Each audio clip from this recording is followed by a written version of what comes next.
आश्चर्यचकित होकर फूल बरसाने लगे। आकाश में डंके बजने लगे, किन्नर गाने लगे, विमानों पर चढ़ी अप्सराएं नाचने लगी।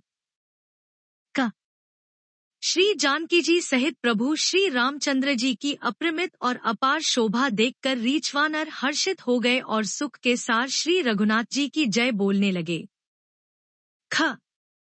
तब श्री रघुनाथ जी की आज्ञा पाकर इंद्र का सारथी मातली चरणों में सिर नवाकर रथ लेकर चला गया। तदंतर सदा के स्वार्थी देवता आए। वे ऐसे वचन कह रहे हैं मानो बड़े परमार्थी हों। हे दीन बंधु, हे दयालु रघुराज, हे परमदेव, आपने देवताओं पर बड़ी दया की। विश्व के द्रोह में तत्पर यह दुष्ट, कामी और कुमार पर चलने वाला रावण अपने ही पाप से नष्ट हो गया।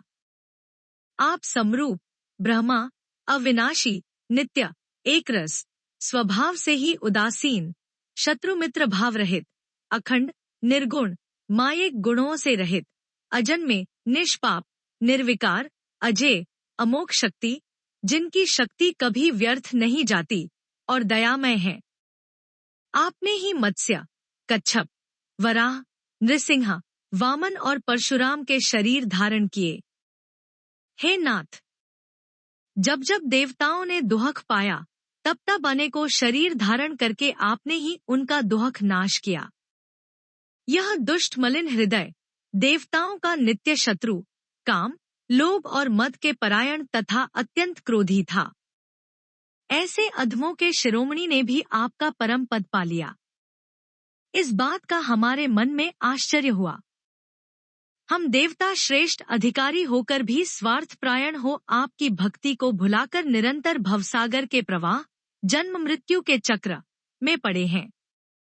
अब हे प्रभु, हम आपकी शरण में आ गए हैं, हमारी रक्षा कीजिए। विनती करके देवता और सिद्ध सब जहां के तहां हाथ जोड़े खड़े रहे। तब अत्यंत प्रेम से पुलकित शरीर होकर ब्रह्मा जी स्तुति करने लगे। हे नित्य सुखधाम और दुखों को हरने वाले हरि, हे धनुष बाण धारण किए हुए रघुनाथ जी, आपकी जय हो। हे प्रभु, आप भव, जन्म मरण रूपी हाथी को विदीर्ण करने के लिए सिंह के समान है। हे नाथ, हे सर्वव्यापक, आप गुणों के समुद्र और परम चतुर है। आपके शरीर की अनेकों कामदेवों के समान परंतु अनुपम छवि है। सिद्ध, मुनीश्वर और कवि आपके गुण गाते रहते हैं। आपका यश पवित्र है। आपने रावण रूपी महासर्प को गरुड़ की तरह क्रोध करके पकड़ लिया। हे प्रभु, आप सेवकों को आनंद देने वाले, शोक और भय का नाश करने वाले, सदा क्रोधरहित और नित्य ज्ञान स्वरूप हैं। आपका अवतार श्रेष्ठ, अपार दिव्य गुणों वाला, पृथ्वी का भार उतारने वाला और ज्ञान का समूह है। किंतु अवतार लेने पर भी आप नित्य, अजन्मा, व्यापक, एक, अद्वितीय और अनादि हैं। हे करुणा की खान श्री राम जी, मैं आपको बड़े ही हर्ष के साथ नमस्कार करता हूँ। हे रघुकुल के आभूषण, हे दूषण राक्षस को मारने वाले तथा समस्त दोषों को हरने वाले। विभीषण दीन था, उसे आपने लंका का राजा बना दिया। हे गुण और ज्ञान के भंडार, हे मान रहित, हे अजन्मा, व्यापक और मायिक विकारों से रहित श्री राम, मैं आपको नित्य नमस्कार करता हूँ। आपके भुजदंडों का प्रताप और बल प्रचंड है। दुष्ट समूह के नाश करने में आप परम निपुण हैं।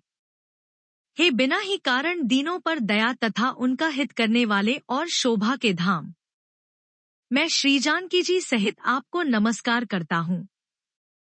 आप भवसागर से तारने वाले हैं, कारण रूपा प्रकृति और कार्य रूप जगत दोनों से परे हैं और मन से उत्पन्न होने वाले कठिन दोषों को हरने वाले हैं।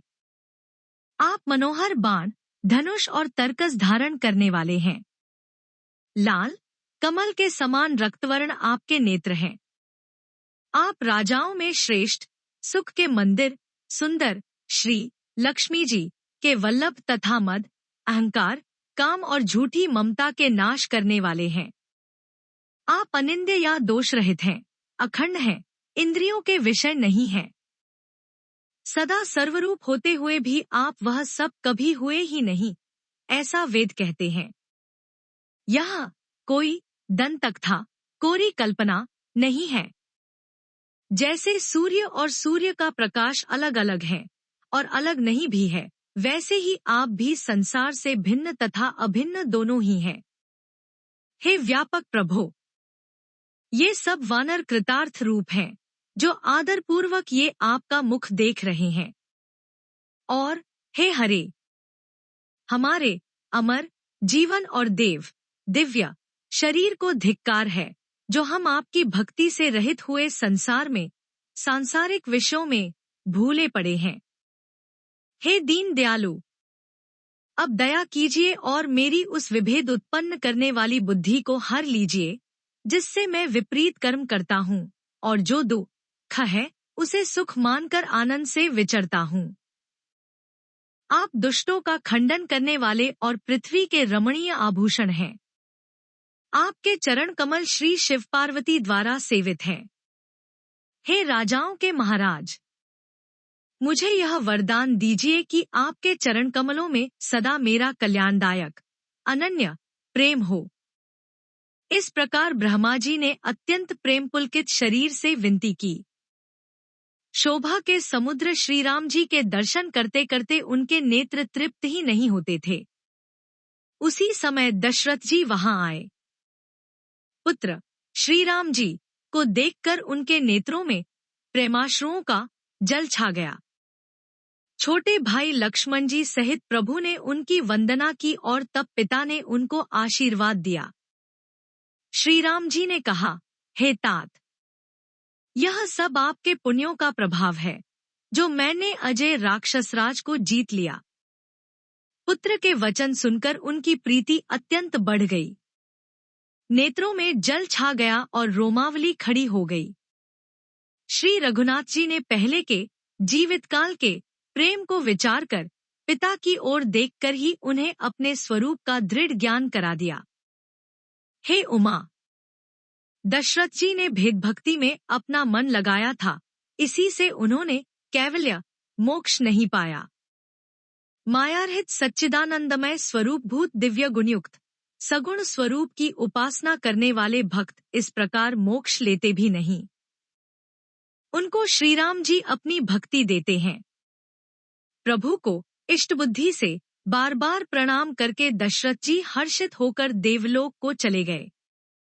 छोटे भाई लक्ष्मण जी और जानकी जी सहित परम कुशल प्रभु श्री कुशलाधीश की शोभा देखकर देवराज इंद्र मन में हर्षित होकर स्तुति करने लगे। शोभा के धाम, शरणागत को विश्राम देने वाले श्रेष्ठ तर्कस, धनुष और बाण धारण किए हुए प्रबल प्रतापी भुज दंडों वाले श्री रामचंद्र जी की जय हो। हे खरदूषण के शत्रु और राक्षसों की सेना के मर्दन करने वाले, आपकी जय हो।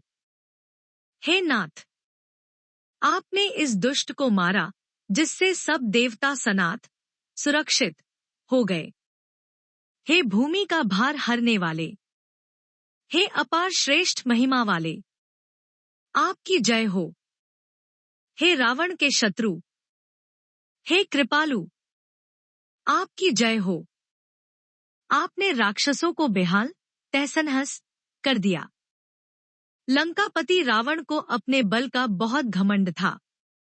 उसने देवता और गंधर्व सभी को अपने वश में कर लिया था और वह मुनि, सिद्ध, मनुष्य, पक्षी और नाग आदि सभी के हठपूर्वक हाथ धोकर पीछे पड़ गया था। वह दूसरों से द्रोह करने में तत्पर और अत्यंत दुष्ट था। उस पापी ने वैसा ही फल पाया।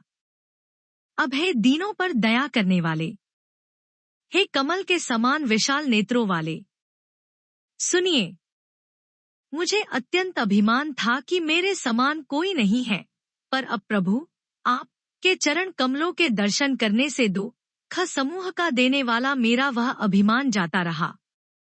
कोई उन निर्गुण ब्रह्मा का ध्यान करते हैं जिन्हें वेद अव्यक्त, निराकार कहते हैं। परंतु हे राम जी, मुझे तो आपका यह सगुण कौशलराज स्वरूप ही प्रिय लगता है। श्री जानकी जी और छोटे भाई लक्ष्मण जी सहित मेरे हृदय में अपना घर बनाइए। हे रमानिवास, मुझे अपना दास समझिए और अपनी भक्ति दीजिए।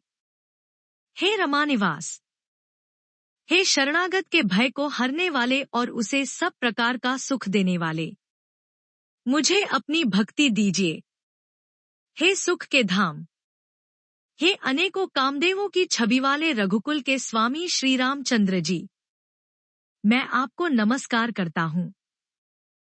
हे देव समूह को आनंद देने वाले, जन्म मृत्यु, हर्ष विषाद, सुख दुख आदि द्वंद्वों के नाश करने वाले, मनुष्य शरीरधारी, अतुलनीय बल वाले, ब्रह्मा और शिव आदि से सेवनीय, करुणा से कोमल श्री राम जी, मैं आपको नमस्कार करता हूँ। हे कृपालु, अब मेरी ओर कृपा करके, कृपा दृष्टि से देखकर आज्ञा दीजिए कि मैं क्या सेवा करूं। इंद्र के ये प्रिय वचन सुनकर दीनदयालु श्री राम जी बोले, हे देवराज, सुनो, हमारे वानर भालू, जिन्हें निशाचरों ने मार डाला है, पृथ्वी पर पड़े हैं। इन्होंने मेरे हित के लिए अपने प्राण त्याग दिए। हे सुजान देवराज, इन सब को जिला दो। काकभुषुंड जी कहते हैं, हे गरुड़, सुनिए प्रभु के ये वचन अत्यंत गहन, गूढ़ है। ज्ञानी मुनि ही इन्हें जान सकते हैं। प्रभु श्री राम जी त्रिलोकी को मारकर जिला सकते हैं। यहाँ तो उन्होंने केवल इंद्र को बड़ाई दी है। इंद्र ने अमृत बरसाकर वानर भालुओं को जिला दिया। सब हर्षित होकर उठे और प्रभु के पास आए। अमृत की वर्षा दोनों ही दलों पर हुई, पर रीछवानर ही जीवित हुए, राक्षस नहीं, क्योंकि राक्षस के मन तो मरते समय रामाकार हो गए थे। अतः वे मुक्त हो गए, उनके भवबंधन छूट गए। किंतु वानर और भालू तो सब देवांश भगवान की लीला के परिकर थे, इसलिए वे सब श्री रघुनाथ जी की इच्छा से जीवित हो गए। श्री रामचंद्र जी के समान दीनों का हित करने वाला कौन है, जिन्होंने सारे राक्षसों को मुक्त कर दिया। दुष्ट पापों के घर और कामी रावण ने भी वह गति पाई जिसे श्रेष्ठ मुनि भी नहीं पाते। फूलों की वर्षा करके सब देवता सुंदर विमानों पर चढ़ चढ़ कर चले। तब सोअवसर जानकार सुजान शिवजी प्रभु श्री रामचंद्र जी के पास आए और परम प्रेम से दोनों हाथ जोड़कर, कमल के समान नेत्रों में जल भरकर, पुलकित शरीर और गदगद वाणी से त्रिपुरारी शिवजी विनती करने लगे। हे रघुकुल के स्वामी, सुंदर हाथों में श्रेष्ठ धनुष और सुंदर बाण धारण किए हुए आप मेरी रक्षा कीजिए। आप महामोहरूपी मेघसमूह के उड़ाने के लिए प्रचंड पवन हैं, संशयरूपी वन के भस्म करने के लिए अग्नि हैं और देवताओं को आनंद देने वाले हैं। आप निर्गुण, सगुण, दिव्य गुणों के धाम और परम सुंदर हैं। ब्रह्मरूपी अंधकार के नाश के लिए प्रबल प्रतापी सूर्य हैं। काम, क्रोध और मदरूपी हाथियों के वध के लिए सिंह के समान आप इस सेवक के मनरूपी वन में निरंतर वास कीजिए। विश्व कामनाओं के समूह रूपी कमलवन के नाश के लिए आप प्रबल पाला हैं। आप उदार और मन से परे हैं। भवसागर को मथने के लिए आप मंदराचल पर्वत हैं। आप हमारे परम भय को दूर कीजिए और हमें दुस्तर संसार सागर से पार कीजिए। हे श्याम सुंदर शरीर, हे कमलनयन, हे दीन बंधु, हे शरणागत को दुख से छुड़ाने वाले, हे राजा रामचंद्र जी, आप छोटे भाई लक्ष्मण और जानकी जी सहित निरंतर मेरे हृदय के अंदर निवास कीजिए। आप मुनियों को आनंद देने वाले, पृथ्वी मंडल के भूषण, तुलसीदास के प्रभु और भय का नाश करने वाले हैं। हे नाथ, जब अयोध्यापुरी में आपका राजतिलक होगा, तब हे कृपा सागर, मैं आपकी उदार लीला देखने आऊंगा।